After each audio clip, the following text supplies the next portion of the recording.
אז אני בלוד נולדתי לפני איזה 13 שנים. עם אבא לבר מצווה ניסיתי ללמוד, אבל טחנו במילואים.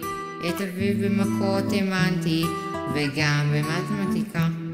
בנוגה אני מטפל, אבל בורח שבחיתול עושה. עם אמא הולך תמיד לכנסים ועושה לה גם קסמים. רואה כדורגל ויאללה חיפה, אתם תמיד אלופים.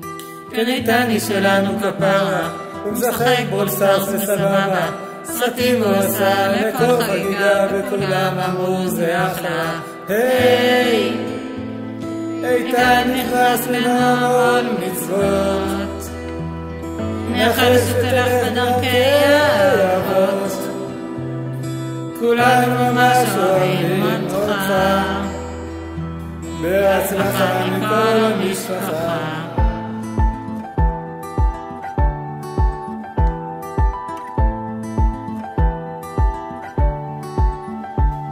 כשאיתן משחק שחמט, אתה רק מנסה להוציא פת, וגם משחקי קופסה לנצח אין סיכוי כמעט. וכשיש לו תיאבון, אוכל פיצה פיתמון, אבל כשמגיעה ארוחה משפחתית הוא נעלם פתאום. יש פרסי ג'קסון וספרים המון, יש הארי פוטר וסגרון, יש את בונדי איתן קורא מחונן שהוא בין השאר אורגניסט.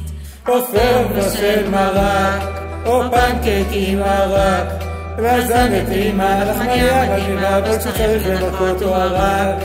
היי, איתן נכנס לנוער מצוות, נחש ותלך בדרכי האבות. כולנו ממש גאים בך, בהצלחה מכל המשפחה.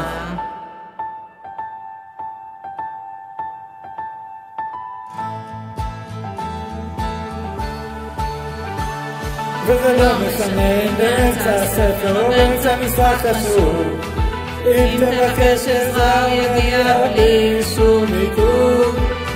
הוא תמיד יצחיק ושמח מי שעצוב. זה איתן שלנו, אין כמוהו, זה איתן שלנו. היי, איתן נכנס לנוער מצוות, מאחל שתלך בדרכי אבות. כולנו ממש אוהבים אותך, בהצלחה מכל המשפחה.